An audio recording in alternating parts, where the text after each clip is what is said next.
වේද සේවාව තුළ ඇති වෙලා තියෙන මේ ප්‍රශ්න නිසා විශාල ඉච්ඡා බංගත්වයකට කලකිරීමකට සේවාවේ නිලධාරීන්පත් වෙලා තියෙනවා.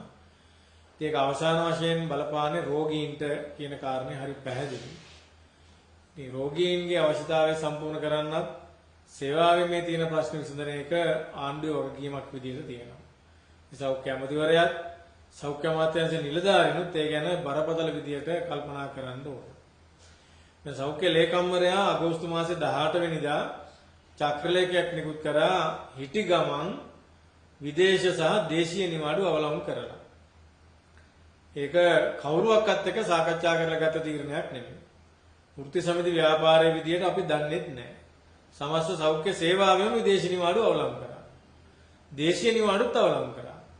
කලින් ආර්ථික අර්බුදයේදී විශේෂ අවස්ථාවක් දීලා තිබුණා. වසර 5ක විදේශික නිවාඩුවක් ගන්න, වසර 5ක දේශීය නිවාඩුවක් ගන්න. ඒක තමයි අවලංගු කරේ 8යි 18 වෙනිදා. අගෝස්තු 18 වෙනිදා.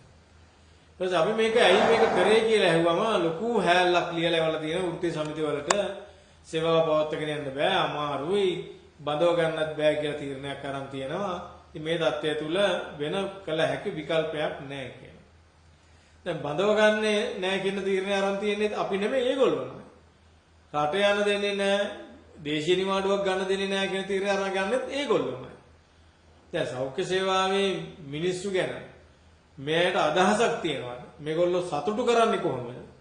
මේක සතුටෙන් ඉන්නේ නැත්නම් සේවාවක් දෙන්නේ නැහැ නේ. අසතුටෙන් ඉච්ඡාබංගත්වයෙන් කලකිරීමෙන් නම් ඉන්නේ මිනිසුන්ගේ සේවාවක් බලාපොරොත්තු වෙන්න බෑ. ඊළඟ රටේ තියෙනවා නම් ප්‍රශ්නයක්, ඒ කියන්නේ ෆොරින් රිසර්ව් ගැන ඩොලර් ගැන ප්‍රශ්නයක්, ඒක උත්තරේ මොකක්ද? ඒ ගැනත් අදහසක් තියෙන බවක් අපිට පේන්නේ නැහැ සෞඛ්‍ය බලධාරීන්ගේ. දැන් හිටි ගමන් මේ චක්‍රලේඛ නිකුත් කරපු ගමන් විශාල ප්‍රමාණයකගේ විදේශ රැකියාවක් ලබා ගැනීමේ සිහිනය ඉවර වෙලා ගියා. දැන් හුඟක් අය මේ වෙනකොටත් ප්‍රොසෙස් එකේ ඉන්නේ.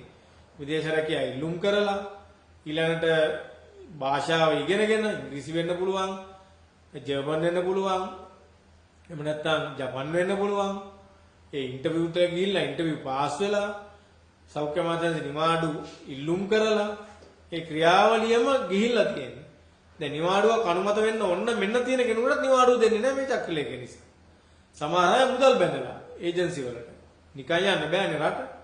ඒ මුදල් හම්බ වෙන්නේ නැහැ. රැකියාවක් නැහැ, මුදලුත් නැහැ. ඉතින් මෙහෙම තීරණ නම් ගන්නේ සෞඛ්‍ය අමාත්‍යාංශය මේ සෞඛ්‍ය සේවාව රටක් විදියට කොහොමද ඉස්සරහට යන්නේ කියන කාරණය බරපතල ප්‍රශ්නයක්. ඒ නිසා අපි සෞඛ්‍ය ලේකම්වරයාට කියන කරුණාකරලා මේ චක්‍රලේඛය අවලංගු කරන්න. අවලංගු කරලා මේ විදේශ සහ දේශීය නිවාඩු වළංගු කරලා එයාට නිවාඩුව දෙන්න. යම් ස්ට්‍රීම්ලයින් කරාට කමක් නැහැ. ටිකක් බාධා ඇති කරාට කමක් නැහැ. සම්පූර්ණ තහනම් කරන්න ඕනේ නැහැ. මේ ක්‍රියාවලියේදී යම් යම් ක්‍රියාවලිය ඉක්මනින් සිද්ධ වෙන නිසා අපි දන්නවා අද වෙනකොට මම හිතන්නේ විදේශ රැකියාව ලබා ගැනීම සහ විශ්‍රාමයන් කියන කාරණය පහුගිය අවුරුදු දෙක එකතු කරලා ගත්තම 3400ක් විතර වගේ ගිහිල්ලා තියෙනවා. දැන් 2023 දී විදේශ රැකියාව සඳහා 1550ක් ගිහිල්ලා තියෙනවා. 2024 දී විදේශ රැකියාව සඳහා 1717ක් ගිහිල්ලා තියෙනවා. ඊළඟ මේ දෙකේ එකතුවයි විශ්‍රාමයන් කියන එක එකතු කරලා බැලුවම 3400ක වගේ ප්‍රමාණයක් රැකියාව නැති වෙලා තියෙන එක ලංකාවේ නෑ. ලංකාවේ ඉන්න ප්‍රමාණයෙන් අඩු වෙලා තියෙනවා. හැබැයි 2023 3400ක් බඳව ගත්ත අපි මැදිහත් වෙලා. මේ ආණ්ඩුවේ කලින් ආණ්ඩුවේ.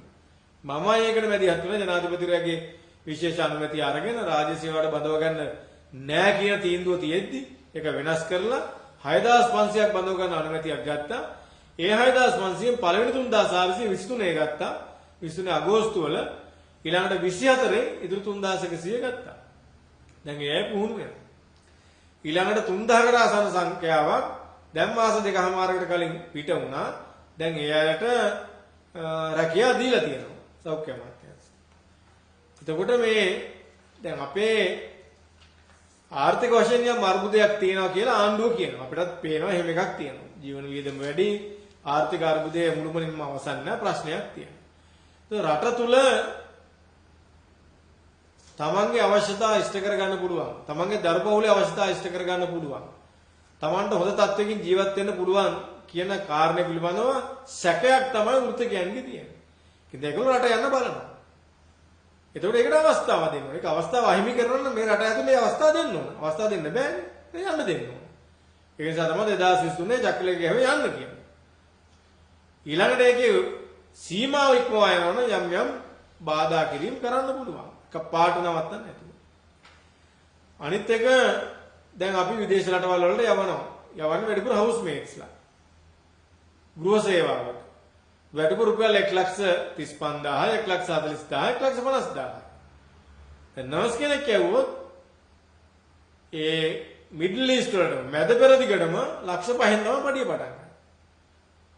සිංගප්පූරුවට යවුවත් 5,00,000, 6, 7 ගන්න පුළුවන්. ඊළඟ මේ නර්ස් කෙනෙක් ඇමරිකාවට, ඕස්ට්‍රේලියාවට, එංගලන්තය වගේ රටකට යවුවොත් 10,00,000න් පටන් ගන්න 15,00,000ක විතර වගේ වැටුපක් ලබා ගැනීමේ හැකියාවක් තියෙනවා. ජර්මනියට ගත්තත් එහෙමයි. ඒතර අපි ලංකාවේ තියෙන ඩොලර් අර්බුදයට, විදේශ සංචිතයේ අර්බුදයට වැඩිපුර මහන්සි වෙන්න ඕන හවුස් මේට්ස් රට යවන්නද නැත්නම් වෘත්තිකව රට යවන්නද? ඉතින් මේ කාරණේවත් ආණ්ඩුව තේරුම් අරගෙන වැඩ කරනවා කියලා අපිට පේන්නේ නැහැ. මේ කාරණේවත් තේරුම් අරගෙන සෞඛ්‍ය අමාත්‍යාංශයේ නිලධාරීන් වැඩ කරන බවක් අපිට පේන්නේ නැහැ. වැඩිපුර පුහුණු කරන්න උත්සාහ ගන්නෙ නැහැ. එයාට භාෂා දැනුම දෙන්න උත්සාහ ගන්නෙ නැහැ. ඒකට වැඩ පිළිවෙලක් නැහැ. පොල්ලෙන් ගැහුවා වගේ අනේක නතර කරන ජක්ලේකක් ගහලා. එතකොට මේ නර්සස්ලාගේ විදේශ රැකියා සිහින අනිත් පැත්තෙන් විදේශ විනිමය සිහින රටක් විදිහට ගත්තම කඩාකප්පල් කිරීමේ වමනාවකින් වැඩ කරනවද කියන ප්‍රශ්නෙත් අපිට තියෙනවා. නැත්නම් මේකට සලස්මක් හදන්න බෑ. සලස්මකුත් නැහැ. නතර කරනවා. ඊට පස්සේ ලොකු හැලලක් ලියලා යනවා. ඉතින් මේවා එතර හොඳ වැඩපිළිවෙලවල් නෙමෙයි.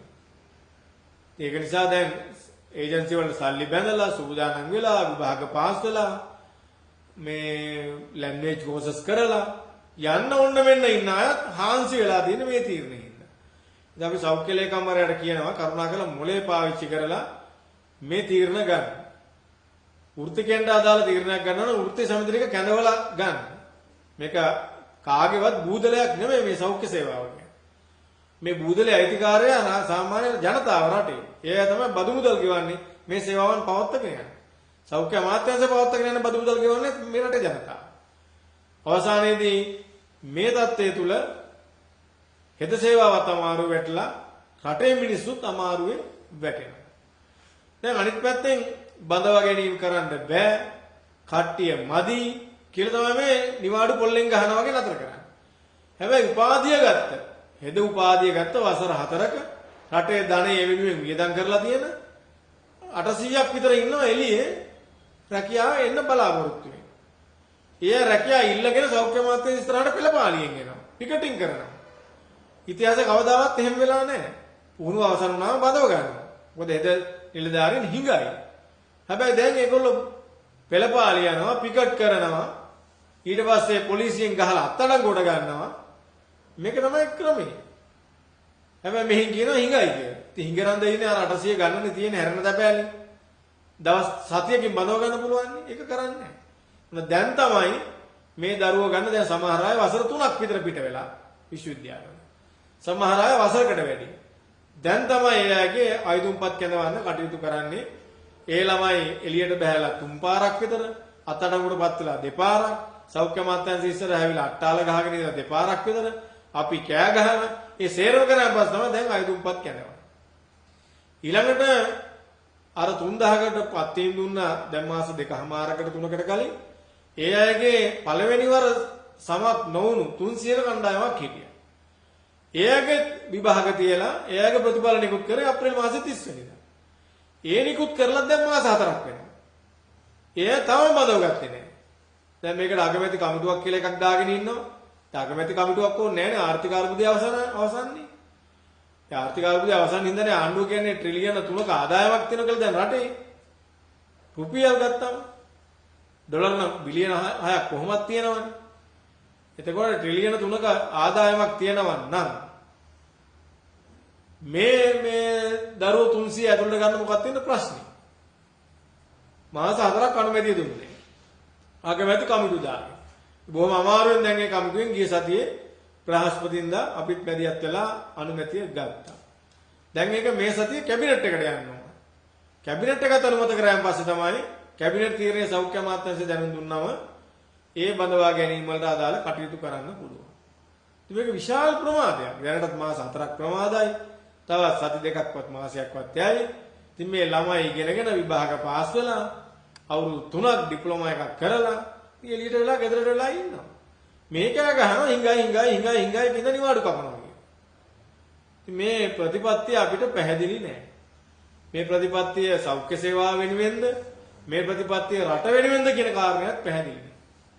ඒ නිසා කරුණා කරලා මේ වැරදි ප්‍රතිපත්ති වලින් මිදිලා නිවාඩු ටික දීලා විදේශ රැකියාවලට යන්න අතහිත දීලා ඒ ජර්මනියට යනවා නම් ජර්මන් භාෂාව උගන්වලා ජපානයට යනවා නම් ජපන් භාෂාව උගන්වලා එංගලන්තය ඇමරිකාවට යනවා නම් ඉංග්‍රීසි භාෂාව උගන්වන වැඩපිළිවෙල සෞඛ්‍ය අමාත්‍යාංශය විසින් කරන්න ඕන. ඒගොල්ලෝ කරන්න ඕන. දැන් දැනට නර්සස්ලාට මේ භාෂා පුහුණුව දෙන්නේ අපි සංගම් විදියට මැදිහත් වෙලා. අපි උදව් කරනවා ලැන්ග්වේජ් කෝසස් කරලා ඒගොල්ලන්ට පිටරට යන්න. මොකද අපි දන්නවා හවුස්මේට් කෙනෙක් ගියොත් 1,35,000යි, නර්ස් කෙනෙක් ගියොත් 10,00,000යි. ඒක නර්ස්ටත් වාසි රටටත් වාසි. ඒකවත් තේරෙන්නේ නැති බලධාරී නිලධාරීන් එක්ක තමයි දැන් මේ වැඩ කටයුතු කරන්න සිද්ධ වෙලා තියෙන්නේ.